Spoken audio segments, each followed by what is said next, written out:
Welcome in, Jesse Shule here from jesseshule.com. Monday morning, and happy to be joined by my man Sean Higgs, the legendary NFL capper. How you doing, Sean? Did you knock him dead yesterday? Mixed bag of games yesterday for me, and honestly it's been a mixed bag. Look at this. I was on your YouTube channel that comes blaring behind me. I was commenting, smash the like button, and I had the volume turned down. It's been a mixed bag to start the season.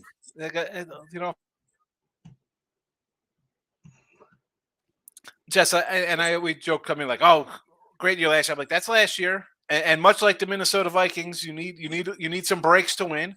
And some of the games, I caught the Niners at a good number. I lose another team at a good number.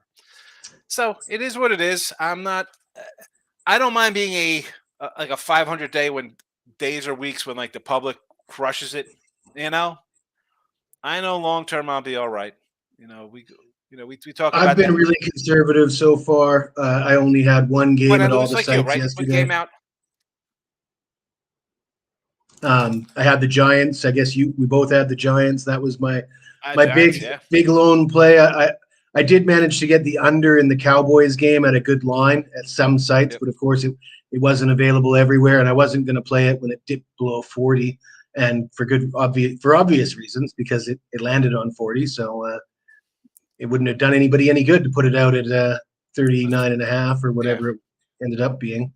But yeah, I mean, I started last year 10-0, and it makes me think, how the heck did I do that? But been conservative so far this year. I've only played a handful of games. I'm still trying to get calibrated, get ready to make my big move, and I'm certainly still in striking distance. But speaking of the Giants, so last week or this past Sunday was supposed to be overreaction week, right? So the theory being, when you see a team like the Giants get blown out in week one, you don't overreact to that. You back them in their second game of the season. And I'm looking at the results, and I don't think it worked out. I think if you bet all those spots, the overreaction week theory, from what I'm looking at, you hit 3 winners and you lost four losers. So and the 3 winners being the Bills bounced back after getting upset by the Jets. The Chiefs bounced back after getting upset by the Lions, and the Seahawks bounced back after looking awful, losing to the Rams.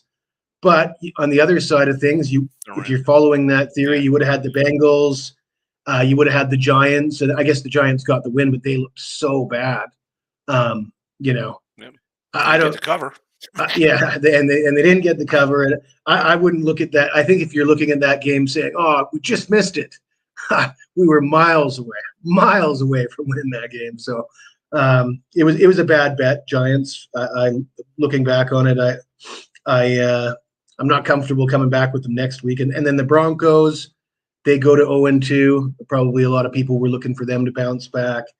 And the Patriots lose again on their home field as a short dog. So the whole overreaction week theory didn't really pan out for people that go that route. Any thoughts on that? Am I missing something?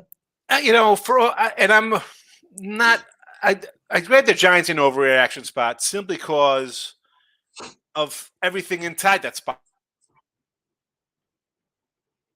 Teams getting destroyed on a Monday night. Anybody's getting destroyed on, that is a fresh memory.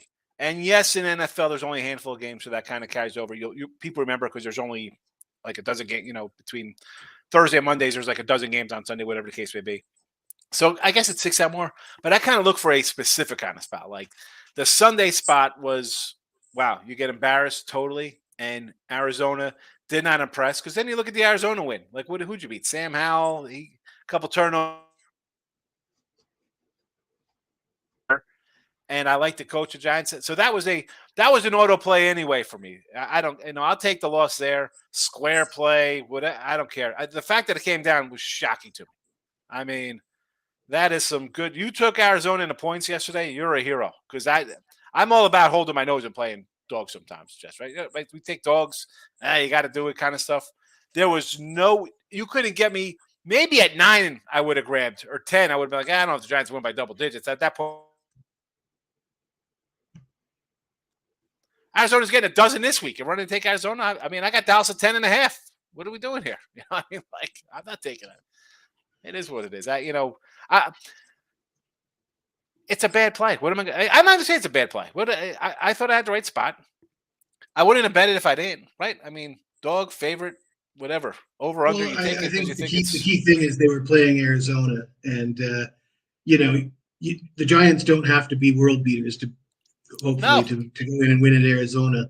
And the fact that they couldn't do a it, and better the fact that they were quarterback, better running back, better down big coach, early, better offense. it doesn't say a lot for the Giants moving forward. For me, anyways, I'm pretty I sour on agree. the Giants right now. But what So about the I. Bengals? I'll try to pat myself on the back a little bit for that, taking the Burrow under 266.5 passing yards. And I mentioned that I didn't think Joe Burrow looked right in that game against Cleveland. I did mention they were working on his calf during the game. And now they've just, I've seen a news report saying he re-aggravated the calf injury on Sunday. So that's why we see that line coming down in next week's game. I mean, Yeah. Why not? Let's just jump into that Monday night game there because it was a 7 yesterday, and I did look at lines. I'm like, take the Rams here plus a 7. You know, I mean, we're seeing offense, and sure enough, this morning, 3.5. I don't think Burrow's playing. We were talking about that little off air. I mean, I would still. It's gonna be good. I faded them the last 2 weeks. What do we do with the Rams? But I don't know, a 3.5. Actually, you know what? I'd still probably lean Rams here. What have we seen out of Cincy? I honestly worry that Burrow is not going to make it through the season. You hear that he re-aggravated that calf injury. I don't see how they run a match. You're 0-2, and you got. I think next week they play the Steelers. And next week's games, or maybe not. Maybe not next week. Actually, I have it. I should probably just look at it because I know the Browns play the Titans next week. I wish I grabbed Titans. It was 5.5. It's down to 4.5 because the Browns have the Steelers on deck or the Ravens on deck.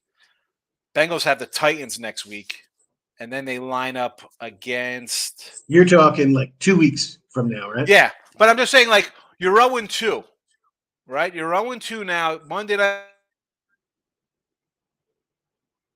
You're going to run him out there again and then play him again on a short week against Tennessee. Tennessee's going to bring defense, so he's going to get mauled again in that game. Yes, he's not doing any good the way he's playing anyway. So, so what are you going? And then you have the Cardinals. Why wouldn't you let him sit for a little week? The problem is, Sean, do you know who their backup quarterback is in Cincinnati? Who was that guy last year? That's the answer right there. Achilles Smith. They got nothing but Jake Browning. They got Jake Browning. So I mean, not a bona fide NFL caliber starter. They don't have a backup quarterback, so they've got no plan B. And I was talking about this in the preseason, like, what is this team doing? They're rolling out an injured Joe Burrow. They've got no backup. I was betting against them in the preseason because I was like, man, they can't even afford to get their backup injured because Burrow's not healthy. And now the situation, they're going to have to sign somebody if Burrow's missing time for sure. Yeah. Maybe give Nathan Rourke a call. Where's Teddy Bridgewater? Where's Teddy B? Give Detroit a call. Get Bridgewater in here. Yeah, I don't know. I don't want to sell Jake Browning short, but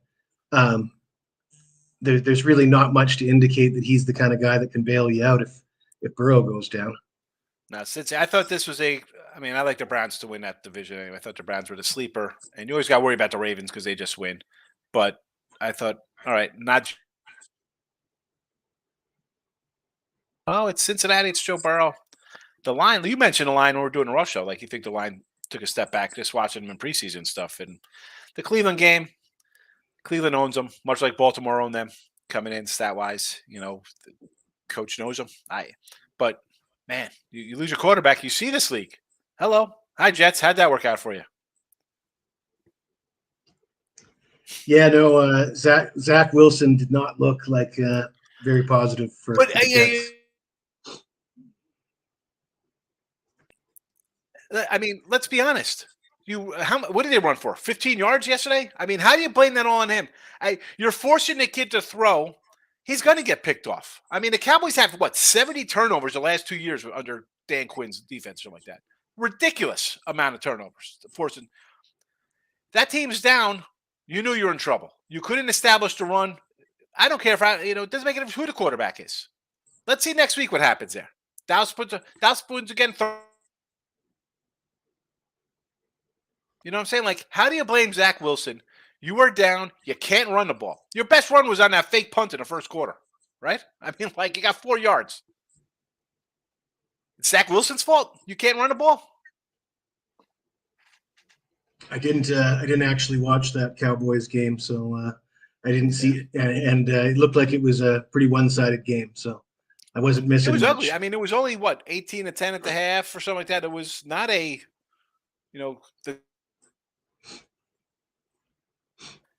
any quarterback is going to have a tough time versus Dallas. I mean, Dallas is a decent defense. If you don't think that, I mean, even just forget the 2 games they played this year. I'm going to go back to last year's defense. I mean, Micah Parsons is freaking a disruptor. The game that I did watch yesterday was Bucs Bears, and man, whoever was on the Bucs early this year was pretty sharp. I got to say. Yes, Baker's looking pretty good with Mike Evans and that receiving core. They look like the real deal, the Bucs. That defense looks pretty good. What was it, Shaq Barrett? The defense is solid. It's not a bad defense. It's not a bad defense. Prop of the year, for his under prop. Yeah, well, I'll take it.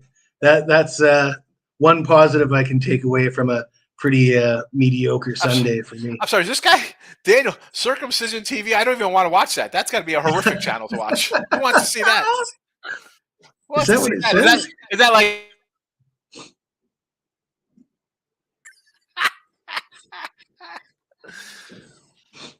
Well, let's try and come up with another prop for tonight's game. I do have a play on the game up at all the sites. It's my Monday Night Football game of the year, so I'm not going to give out the side. But Sean, what do you got for tonight's game? Any opinions? Anything you want to share with us? I'll share what I have. I'm talking Browns Steelers, by the way. Yeah, I know. I'll share what I have. That's the better of the 2 games, right? Yeah, Pittsburgh, it's like, are they going to go 0-2 at home and they're 10-20-0 on Monday Night Football? They show up. I will take a -125 with Cleveland. I'm a Cleveland guy. I've liked Cleveland the last couple of years. And Watson, again, I want to see a little more. You miss a season of football and it takes a while to get back. I mean, we see a guy who's played a whole year and doesn't play in preseason. It takes these guys a game or 2 to get in rhythm. How about you sit out an entire year of football? So, Cam Hayward's out for them, for Pitt, right? Guy in the middle. I think Cleveland's going to control the line. Probably something ugly, probably an under as well, but I don't know. Give me some Cleveland action. Look at that total, though. It's been bet down to 38. Down. And again, you got to get in early, folks. If you like the thing when it comes out on a Tuesday, put your bet in. If you think it's going to go that way, how many times have we, again, close line? It matters. It matters. I put Green Bay +3. You know what? Everybody lost on the site. It's a loser for me, but maybe they won because they put it on Sunday. Got a winner. You need it. You need that. Those half points, 2 points, they come in. Big difference over a course of 100 games on NFL season. I think the injury to Hayward is certainly going to open up the running game for the Browns. Yep. And I like a prop bet on Nick Chubb to get in the end zone. We've talked about it a bit. I heard you talking about it on Look Ahead Lines and Midday Money recently. These September anytime touchdown props. It's like they're trying to lure you in. They're giving you better prices than they should be giving you, and it won't last long, right? They want you to win a couple. They want you to keep coming back all year and lose your money throughout the months of October and November and December. Someone last night, Jess, had Morris for the Colts. He was a 2-1 to score a touchdown. I mean, like a starting running back on a team that's bad versus another bad team. Like how I was like 2-2. I said I got to start digging into these props here. A ball at the goal line, 2-1 odds. Man, excellent. Bad job by the book. I mean, how do you put a 2-1 out on? I don't care what team they are. You give me a running back at 2-1. I think it's worth a shot, and not some random guy like a third string guy, who's not gonna get it. But I mean, But if he's the guy that's going to get the bulk of the he's gonna carries, get 15 to 20 carries. I mean, that's he's got a good chance of being the guy that gets that short yardage play when they get down and when they're knocking on the door. So Who's the Carolina guy? Simon. It's like 125, 130 to score a touchdown. Like, okay, well, it's worth a look. Running back, gonna get 20 carries. Like, might break one. I've been really high on Chubb and Pollard this year. I think they're Yeah. going to be the two top dogs as far as going battling for the rushing leader. I think we're gonna throw TDs in that. You got to put a CMC in there for San Fran. Yeah, I unfortunately I don't think you get cheap prices on him. I think he's priced a little higher because of his receiving prowess. No, he's always probably minus 140. Yeah. Yep. I'm just talking about we're talking about the just total TDs and stuff, not prop wise. I'm just saying a guy to look at for who's going to score a bunch. Obviously, got not that I'm saying go parlay TD props, but you know me, I don't want to lay a 140 TD. What are we doing here? No thanks. Find that plus money. And then with McCaffrey, you got to worry about can he stay healthy for the duration of the game. I mean, he's a bruiser. He's one of those guys, Tommy. Smashed it. Good. Attaboy, Tommy. Attaboy. He's a Philly guy. He smashes it like he's sucking down cheesesteaks out there. Good job, Tommy. All right. So Thursday night football, those Giants that both cost us yesterday, 10 points tempting to you, Sean? No. Over's tempting, even at 45. I mean, I like the over here, 45.5. Giants defense definitely looks a little. I mean, offense is humming along, although a little ugly yesterday. Should have got a cover. Whatever. I'm sure the people are out screaming for bad beat refunds and rigged is trending still, but over for me here. Honestly, if you want to lay 10, I'm not going to say no here. The Giants, I don't care about that fourth quarter fluke as far as I'm concerned, but over first, and I guess Niners would be second. Short week, defense is going to be a little off. And you got the Barkley injury as well. Under kind of stuff. It looks like a terrible spot for the Giants. I mean, getting a win that they didn't deserve, then they lose their star running back. Short week at the 49ers. I think the 49ers beat the living daylights out of them. Dallas all over again. Yep. I like the Niners, over too. I think the Niners are going to put up like in the mid 30s. So if I could get, again, taking the over here, I'm hoping for 16 points from the Niners because touchdown, Daniel Jones. Maybe he goes ugly. Fumble, turnover, interception. It's what I know the Niners are scoring. How about a team total Niners? I don't know what it is. I definitely go over anything. It's probably got to be under 30. I think they're scoring 30 plus. They're good. Well, I mean, we can figure it out. If they're a 10-point favorite, the total's 45.5. Let's see, 25 to 15 is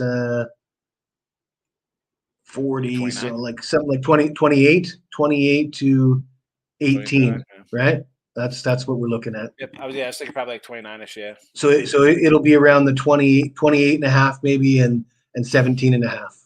I think is what you'd see. Take that Giant under. Because I think we're getting like a 37 spot from the homers.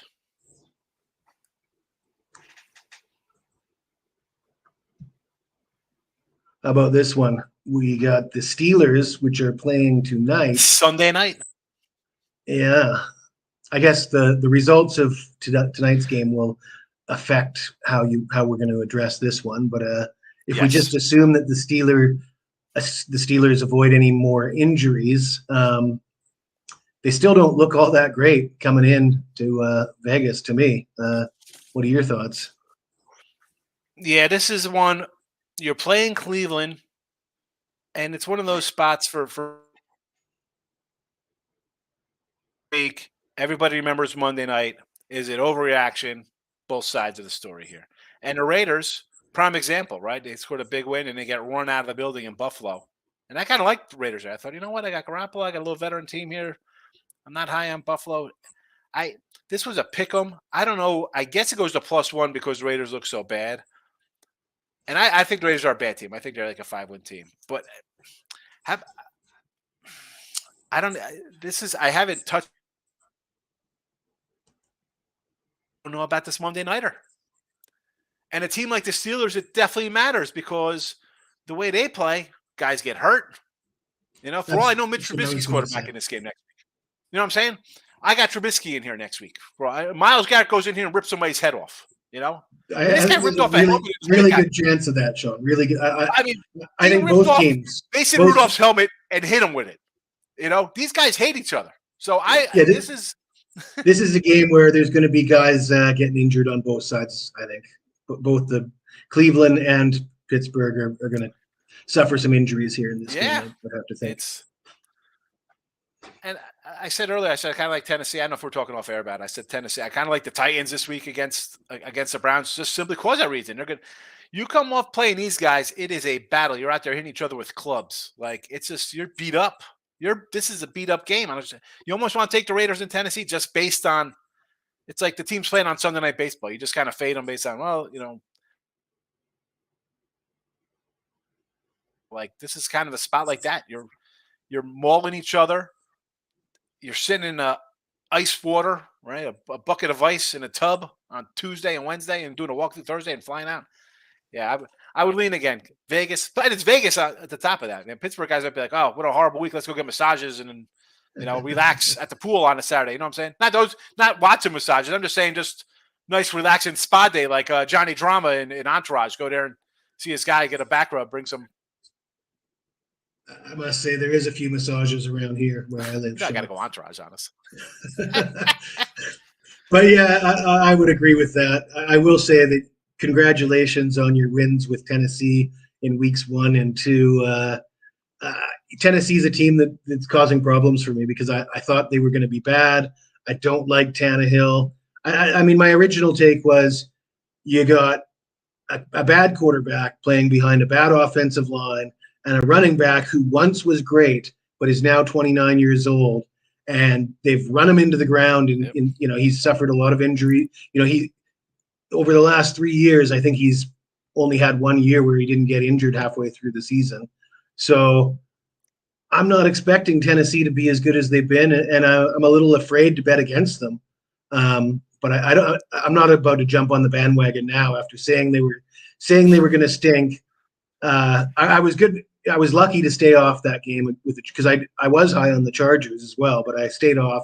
I didn't like that spot for the Chargers, and I'm probably going to stay away from the Titans, at least for a week or two anyways. That makes sense. It's tough jumping on things when you don't like them. It's tough to go back after you're killing a team. Like, I got to take them in this spot. Well, and you know what will happen, right, is I'll say the things that I've said about Tennessee, and then, Henry will blow out his knee. If I was to bet on them, Henry will blow out his knee, Tannehill will throw 3 picks, and I'll be sitting there with a Titans ticket going, what have I done? That's a game you go, I'll take Titans and the under. And that's a 4, and it's some craziness. That's the key right there, Ryan. The defense shows up. Defense and coaching, things that often overlooked. That's why the Chargers are 0-2. The Broncos, man, some things never change, right? They look like a mess. Oh my goodness! Take Miami. Take the Miami there. Denver. That's not a prime timer, but I still like the Dolphins. So next week we got Eagles, Bucs. I guess this is another Monday night game. Doubleheader Monday night. Doubleheader on Monday night. Your Bucs? Did you get them at 7.5 early? No, I got a 7. But you do have the Bucs. I got the Bucs. Why wouldn't I have the Bucs? I mean, easily they could be 0-2. Eagles could be 0-2. And I understand because it's the perception of the Bucs is like it's Baker Mayfield. It's Baker. That's fine. I mean, Eagle defense is not last year's. I know they lost guys, and I still figured, you know what?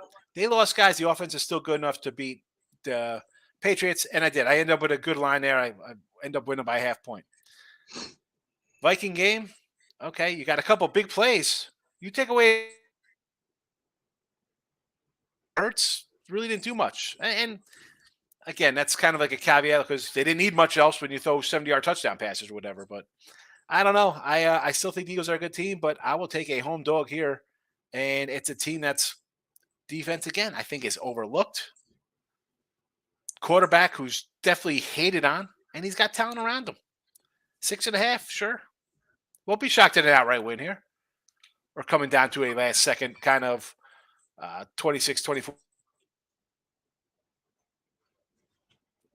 Give me Tampa. I think the media has really affected people's perception of Baker Mayfield because the whole idea that Baker Mayfield is like Ryan Leaf or something, it's just not accurate. I mean, the guy comes into a Cleveland Browns franchise that hadn't won a game in 2 straight years or something, and he turns them into a 500 team.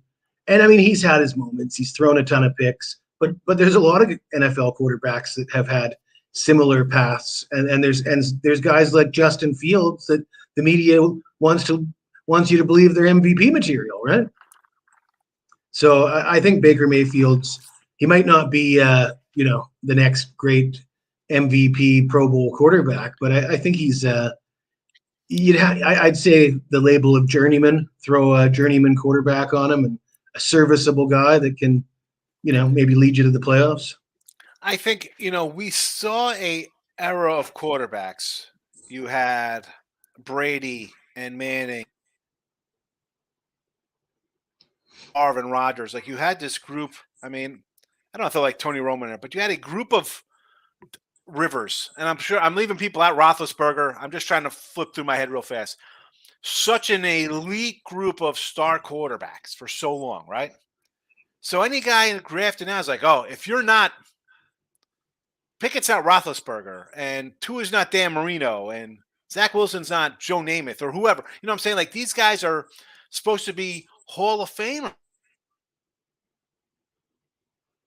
Have a league of a lot of like okay quarterbacks that people are kind of like, well, he's all right. I mean, they're not good, they're not terrible, but they're not Herbert or Mahomes or those kind of guys. Like I don't know, is Josh Allen super duper? I mean, he had a great game. I don't know. I think that's as good as he's been. I think you could kind of be like, is he just a stat guy? And Baker is one of those guys. Like he gets you wins, but he's not doing it the sexy. And in today's NFL, I think the quarterback situation is, and I've said this before, Jesse, for me say, you draft a guy in the top 10, top 15. It's a bad team. It's a new head coach. It's a team with a lot of holes, and you're expected to come in and turn them into a playoff team. I think that's just bad. Or you got guys who sit on the bench, and a new guy comes in, they don't play him, and you turn into Josh Rosen, or Matt Corral, who's a second-round draft pick. He's all these. I don't get it. It's I think people just don't understand. Sorry for my little rant there on quarterbacks. People don't understand that there's a lot more Josh Rosens out there than there are Andrew Lucks or Joe Burrows, right? Right. I mean, yeah, Andrew Luck's another guy I forgot who was like a really kind of elite guy. It's people like, I mean, how many super quarterbacks are there right now? How many? I think you're getting like 3, 4, 5 Josh Rosens to every Andrew Luck or Joe Burrow. I say at least 5.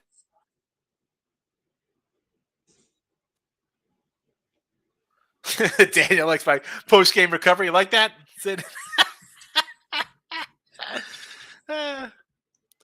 I'm just saying, it's a brutal game.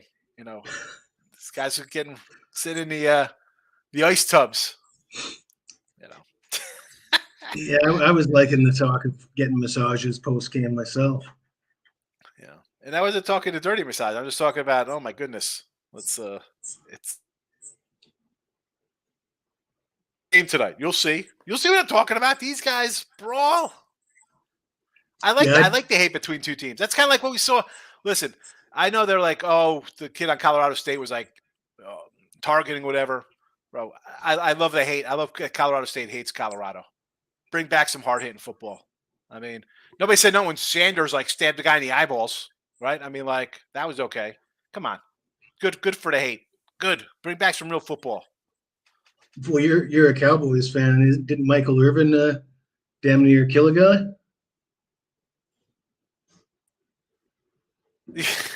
Michael Irvin. I can't. I mean, I guess he's supporting his guy. You know, Deion, their old teammates. Someone posted on Twitter. Did you see somebody post the old Nike commercial with Deion Sanders when he's on the Cowboys? I did not see that.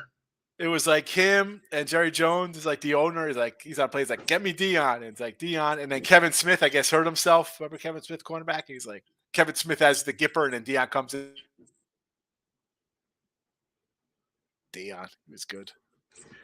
I think that whole thing about when I talk to grown-ups, I take off my hat and sunglasses thing. I think that got blown out of proportion big time.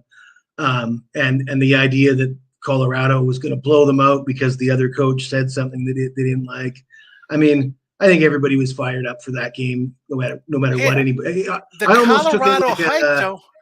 This line was 14. It was 14. I thought it was like WWF type hype, like wrestling type stuff, or pre-fight in a big heavyweight boxing match. You know how they stage those weigh-in fights and the pushing at the weigh-in to sell tickets to the fight kind of thing. That's what I've thought it reminded me of. Well, I mean, happy endings. It's just the tip. Warm hands. Like and I've said this before about the Colorado hype. Like I think it's Georgia, Ohio State. You hear the same teams mentioned, right? It's the same whatever, same news cycle for college football.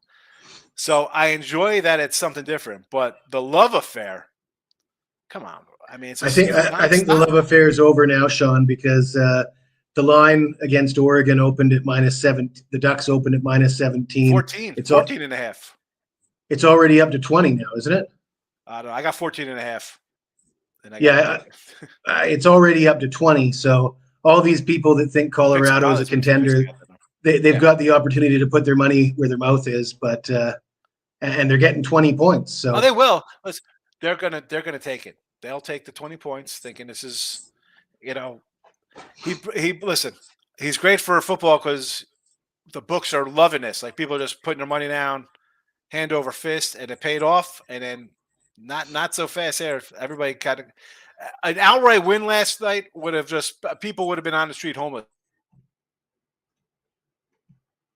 They thought these Colorado probably in a money line parlay or something.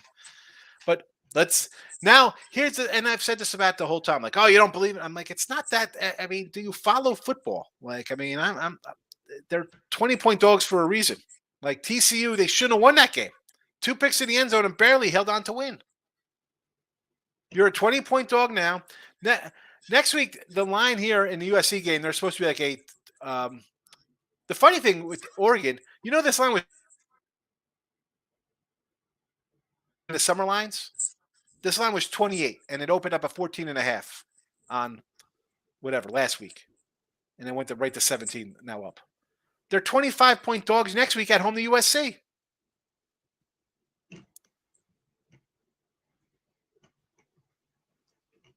Yeah, the line now is 20, and I was waiting for it to open. So you got it like before they played Colorado State. Is that what you're telling me? Yeah, this was on Saturday. It was on. It's probably as the lines were up.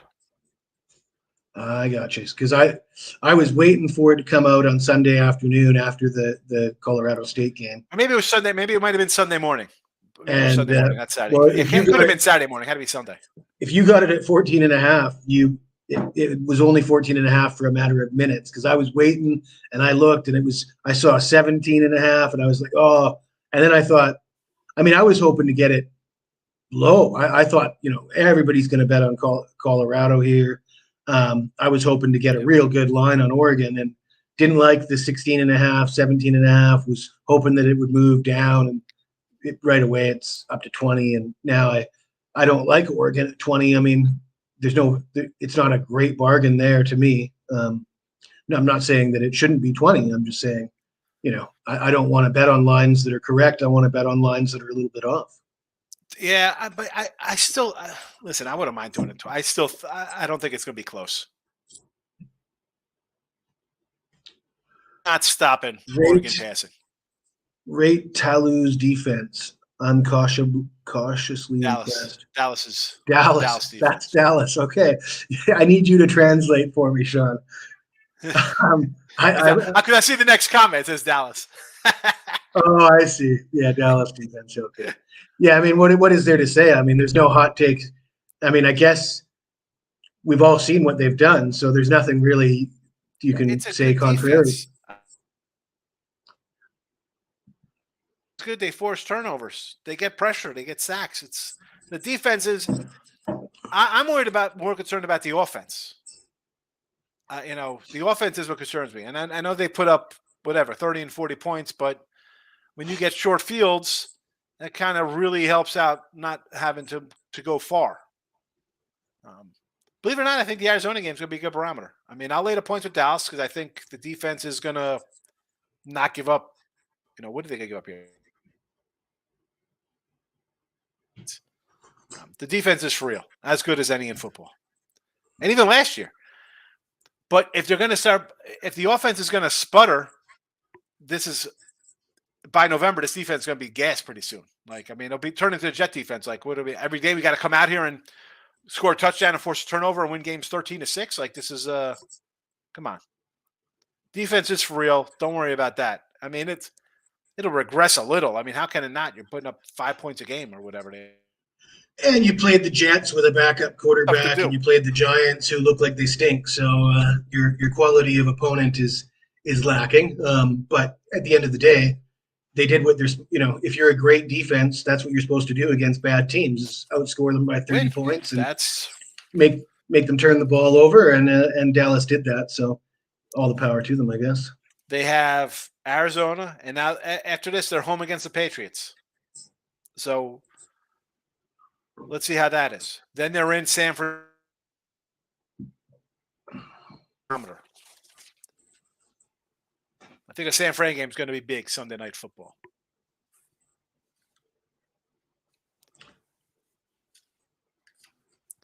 What about the Carolina-New Orleans game, the other Monday nighter tonight?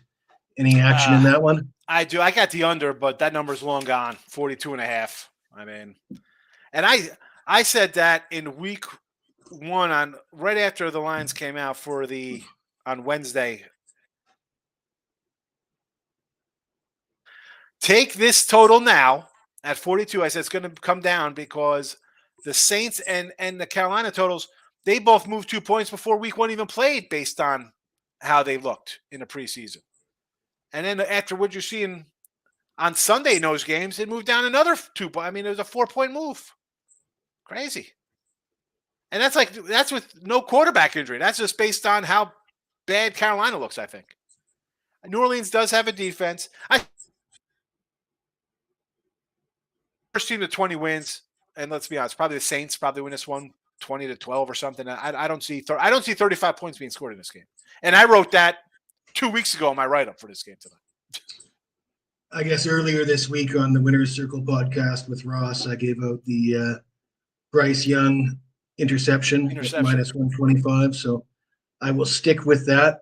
This Saints defense going against a rookie quarterback, even though it's a home game for Carolina, I still think chances are that Bryce Young is going to misfire and throw at least one interception. And that's even with these young quarterbacks. Yes, I'm with you on that because they got Seattle next week. I already got down on Seattle for next week. They have a 4.5.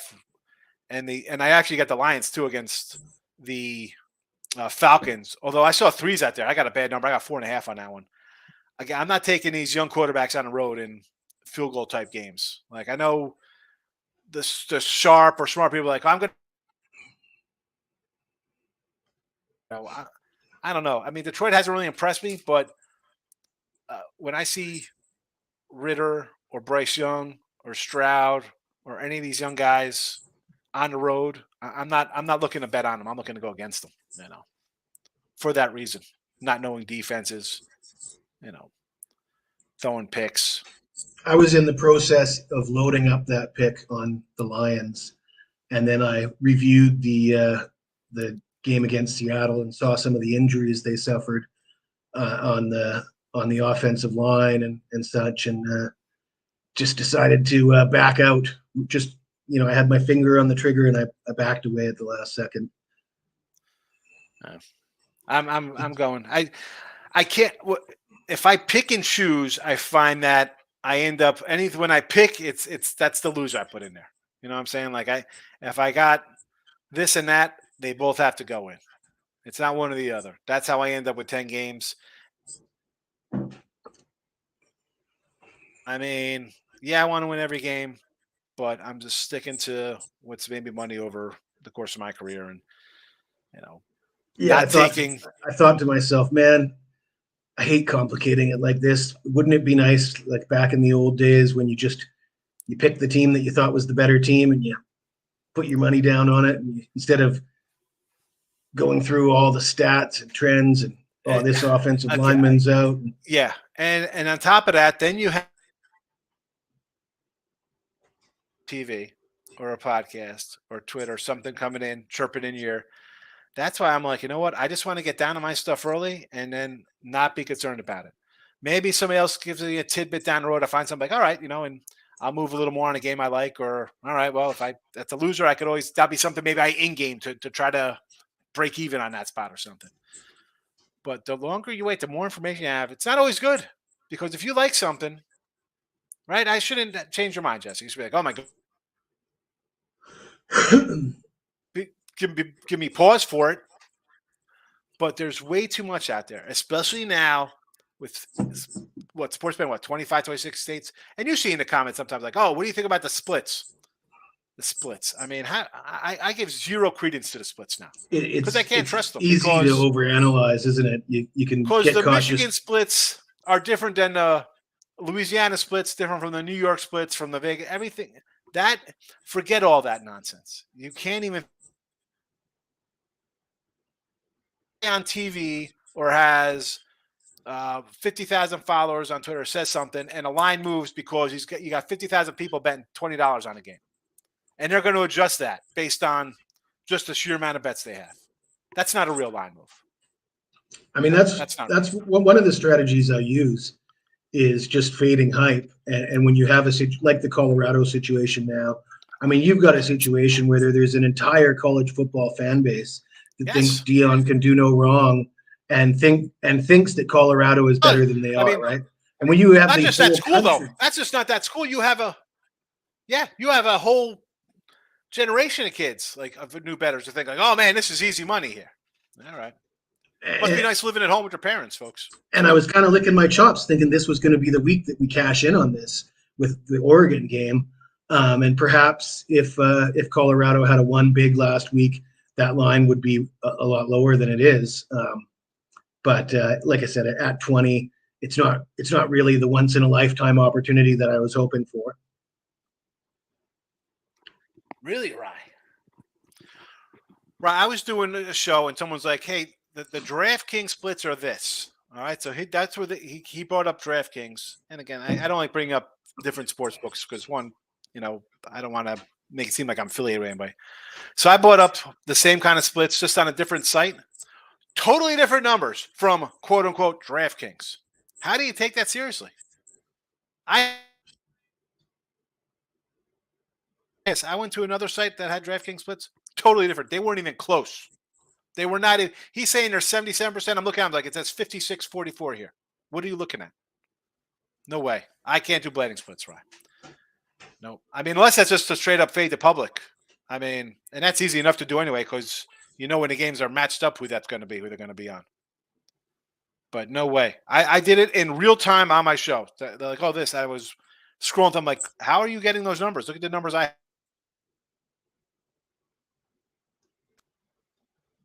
Nah, can't do that. Because in Philly, the whole world's on the Eagles. Well, in Jersey, everybody's on the Giants, and it's the same game. You trust in those splits? Boy, everybody's on the Giants here. I'm going with the Phillies, and you're in New Jersey. How does that work out for you? You know, I mean, like, not a I Bible. They guess help predict. that's our boys, the Twins, are pretty big on the splits, aren't they? Now you can't even. I can't use it. It is way no, no. I see. Again, right. I'm of an age where I didn't need to the splits. You just kind of knew how the lines were going to go based on perception anyway. You know. You should know on Sunday. Actually, I'm saying Sunday. I guess for college football, the lines NFL come out on Wednesday. Like you should know by Friday where do you think those lines are going. That's how I look at them. Like I try to predict a week in the future heading into the Sunday games. Like that. I mean, I'm trying to find a random kind of matchup here. Uh, Lions, Packers, Ravens, Browns, Bears, Broncos. Where's a good overwhelming Eagles, Commanders in 2 weeks? You don't think everybody's gonna be on the Eagles over Washington there? Maybe Cardinals in 2 weeks. Here's an easy one. Niners, Cardinals in 2 weeks. The opening number is 10.5. Where do you think that line's going to go? Are you going to be shocked when that line opens at 14? You do not need for bets to start coming in to see why that line's going to go to 14. I can tell you that right now. When that line comes out in a week and a half, I will take the Niners at 10.5 if I could get at 10.5 as opposed to 14. Yeah. You have to be, right? You're going to get everybody else. You're going to hear all this other nonsense. You start thinking. That's why I say bet it and forget it. You can't worry about what's on TV. You got your stuff. Stick with what you like. And I'm not trying to kill your split theory or how you work your splits. You got to stick to what makes you money and not let a million things come in. Right, Jess? I mean, like you can't turn on a show on like a Thursday or Friday, like, oh man, I messed up by picking the Packers today. No, I watch a ton of shows trying to soak up information. And it kind of screws me up from time to time. I find I certainly don't want to give let anybody get in my head with their opinions. I'm not tuning into the shows for opinions. I'm tuning into the shows for like insight into injuries or matchups or familiarizing myself with some of the recruits and new players that certain, like a guy who's based out of Ohio is going to know a lot more about some of the young players on Ohio State and how they look in practice. Yeah. I'll try and get some of that info through listening to certain podcasts without trying to pick up their bias. But it's difficult to do. It's difficult to not let that stuff get in your head. But anytime I have let it get in my head and start changing my opinions because somebody said this, or even people that you respect, even people that are really good. Like Kyle does that Bet US show every week, and I like to watch it to get the information. But if you start just thinking, "Oh, this guy's good, so I'm going to go," that never works out. So it's difficult. It's difficult not to overanalyze things.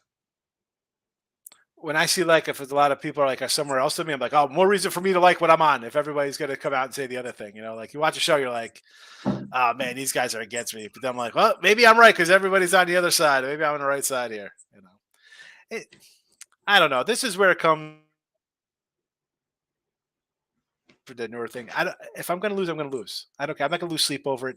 They're not coming to, I'm not going to have a thing stapled to my front door like I'm getting evicted. Like I'm not doing crazy stuff where I'm losing my home if the game loses. If it loses, it loses. I just move on, chalk it up, so and so. I mean, I know I'm going to lose a game. We're still at the beginning of the year, right? So especially with college football, there's like 130, 140 teams that you got to be familiar with. There's a huge turnover, new players coming in, new coaches. It takes a while to sort of get the feel. So the first week or two, you're still, but by the time you get to in the middle of conference play, right, you got SEC teams playing SEC teams, Pac-12 teams playing Pac-12 teams. Once we get to that point, it becomes very easy not to overanalyze things. You should have a Yeah. really good idea of what these teams are and where Yep. they stand and what the situation is, and we're getting close to that with college football, and probably next week in NFL we'll be at that point, right? Where you can really, for Yeah. me, I've been so conservative. I'm waiting for that time where I can just start firing away like that, and I think I'm getting close to that right now. See, NFL, I think so. I don't say it's easier because everybody says it's the hardest sport. I disagree with that with sides and total. I think it's easier because it's the NFL. You know, there's X amount of games, a certain amount of teams. It's not hard to really get a feel. I do my college prepping for that, and you kind of zone into a team you like and think they'll be good. So I find myself, I've had UTSA 3 weeks in a row because I thought this is going to be a good team. I'm done with UTSA. I was totally wrong about UTSA. They're trash. You know, Rice on the other hand has made me money. Sam Houston State has made me money covered. You know, so but I know what you're saying. Like as it progresses, you kind of now it's one thing reading 10 preview magazines and watching videos and other people have more information. Hey, good. Now you have not sitting around watching game film, but you have something to build on now. You know, let's be honest. You got it's mid September. You have games and you have practices and you have what they were thought to be and where they've been. So it should get not easier because it's never easy, but it should. My swell of games will probably come down as opposed to where I'm throwing out a lot of chips on the table because I like seeing how they play. You got to kind of reel it in and be like, all right, that team's not really on my grid right now. Concentrate on this and this and this. So I find myself kind of getting smaller as the season goes on in college football. I find that I think you're correct when you say the NFL is easier. I mean, quite clearly, there's just fewer teams. There's a lot less to keep track of. It's a lot. It's a lot of work handicapping college football. But even though it's easier with NFL, I've always found that I've done better with college, and the numbers support that. I mean, if you start digging around, checking leaderboards at various sites, I'll be higher up the leaderboards with college than I am with NFL. And I think that's part of the reason because the NFL is easier, because it takes a ton of work. And there's more opportunities with college football, right? If you put in the work and you're really on the ball, there's a lot of things that you can catch. I mean, you're not really fooling anybody in the NFL. I mean, you do a pretty good job on your Look Ahead Lines show of isolating value early, but that value is go. It's Monday morning as we record this show. All those advantages are already gone probably, and everybody knows everything, right? There's not as many secrets in the pros as there is in college. I mean, in college you can uncover stuff that 90% of the country doesn't know anything about. Absolutely, it's kind of college basketball. It's too much. It's too much for them to handle. So you could, but again, that's where you kind of tell people like dig into some kind of conference. Find and just doing one conference. And as much as I'm kind of disciplined, I wish I was disciplined enough to just stay in, say, the Mountain West or the Big East or anything, Sunbelt. And you'd probably be high. I'd probably be super more successful than just going all around and trying to do everything. But well, when you rattled off a bunch of teams, didn't you just rattle off a bunch of Texas teams? And you're located in Texas. Yes, right? yeah, I'm located in Texas. Yeah, so you're because I get a little, but I see more of that here, so I could dig into that. Yeah, and probably the local media too, right? You're probably getting a little more localized news. Yeah, sure. Yeah. I guess a good move here because you got so many colleges. So actually, I should be all right down here between the SWAC and the American and all the schools down here. Well, we're at 54 minutes, Sean. So let's look at wrapping it up pretty quick. But before we do, one more thing: the demise of Alabama. Any thought? They're calling for Saban's head in Tuscaloosa after the near loss to South Florida. What are you thinking about that? I want to say to Rye here about college hoops. Yeah, Saturday morning, forget it. I try to get my stuff in on a Friday night. Like I write down college basketball. I start a pad on like a Monday and all the games. I'm not ashamed. I use KenPom to see what they're going to have their thing at, and then but Yeah, Saturday mornings, forget it. I'm not even looking at the board. It's like crazy colors. At that point, no, I can't do it. I'd end up I swallowing a think bullet. we would both agree, Sean, that if you're trying to handicap college basketball on the day of the game, or college football on the day of the game, or even NFL on the day of the game, you've already lost, in my opinion. I think the values NFL there is zero. I don't think value on a Sunday morning. I think the best number is gone 99% of the time. College basketball is a little different though because it's college basketball, so you don't know what's happening there. It's those kind of things. I think you could probably find a steal on a line there once somebody's playing. You don't know. It's like lineup change. Like that kind of stuff. Mhm. Man, if you're going to try to do that, when people get upset when you put out like 15, 20 games of college basketball. And I love betting college basketball almost as much as I love betting baseball. It's a lot of action, but it's whoosh. A lot of times you're just firing based on seeing numbers flick. So, but yeah, Saturday morning college. Holy God, right. But yeah, Bama. Hello. This line was like a 10 opener, by the way, when it opened up against Ole Miss. I mean, eventually you can't plug and play a number one NFL draft pick and quarterback every position. I will point out, Sean, that Ungodly talent every step of the way. the most dominant Alabama team I think I've ever seen had AJ McCarron at quarterback, and AJ McCarron wasn't a world beater by any stretch of the imagination. He's still an NFL quarterback. He got drafted. I mean, this team, come on, it's just not these quarterbacks haven't really flung into the system yet. So you take an Ole Miss plus 6.5? I'll take it. I mean, I got Ole Miss plus 15, so I'm happy. But I Okay, still I got you. we just go money line Ole Miss. Because I think you have the over. You're gonna have people like I can't believe Bama's not laying at least 10. Right? When's the last time they haven't laid a number? We talked about it in the Texas game. First time since like not playing whoever they played. Florida State, I think you mentioned, as not a double-digit favorite. Right? So, but again, this team for me for Alabama, I thought I got to wait and see on this offense a little bit. The defense is always going to be solid, but I got who? Jackson Dart's what is a third-year starter? Ole Miss, who've got a lot of time under the belt, right? Spencer Sanders over there. He's the other guy from Okie State. Give me Ole Miss here. I don't think he should be fired. I mean, come on, Bama fans. What the heck? It's a bad. I think it's a Welcome big to. warning sign that he's committed to do weekly spots on Pat McAfee's show. I just don't think that's dedicating your every ounce of You everything you mentioned got that. to your football team, I right? would, if I'm him, I'd maybe just hang it up at the all of a sudden, maybe not get in the playoffs 2 years in a row, 3 years in a row. Hang it up, be like, you know what? I'm just gonna Well, I think it's blame it on the nil. Blame it on the nil and transfer. Be like, I'm getting too old for this, and no one would say anything. Be like, you know what? See, I think fine. it's pretty clear that he's got his sights set on a TV career. I mean, he How old is he? wouldn't. 70? I mean, it's not like he's some young cat.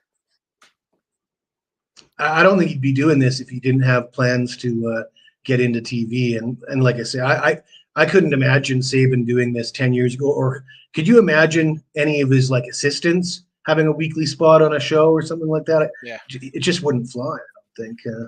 But I will point out, Ole Miss had that one win over Tulane, which was a really fraudulent win, Yeah. where they scored 2 touchdowns late. So I'm still looking at this Alabama team, and not only that, when Alabama played Texas, yeah, Texas manhandled them and they got the win, and it was my game of the year. I had Texas. I was all over that. I think Texas is better than Ole Miss, and that game wasn't completely one-sided. I mean, Alabama was still in the game in the third quarter. What was it, a 10-point game? So I'm not Alabama at 6.5. I got to say, I'm tempted. It just like 7.5. I'd be like, I'd still lean Bama there. Again, I don't want to like double digits for Bama, but this one, I hate seeing 6.5 because you think to yourself, Bama just has to win by 7, and that's a. This is the public we're talking about, and they're going to think it's Alabama, and Alabama should roll. So I don't know. At this again, at that number, it would just be a money line play on the dog. But my heart says Bama 10 or less, lean Bama because it's Bama, and they're always going to have a defense. And as you said, Ole Miss is not Texas offense, and Tulane defense is not Alabama defense. That's And how I'm seeing it. you know what I'm saying? And off a performance like they had last, I know he's doing the show, but you think he's going to come in here like spitting fire this week to these guys. I've also heard some rumors that there was some infighting on the team, and that Milroe wasn't benched; he was actually suspended because of some off-field stuff. And I don't know if it's true.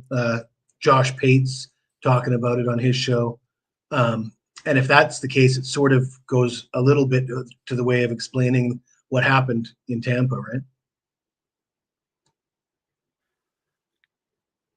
Yeah, I mean, and that, he's from down where I'm at outside of Houston. He's from like the Katy area, so I haven't seen any of that on anything around here. But could be, makes sense why you had the late pull and these guys going there. Like, what the heck? Well, what I saw is they have Buckner in there.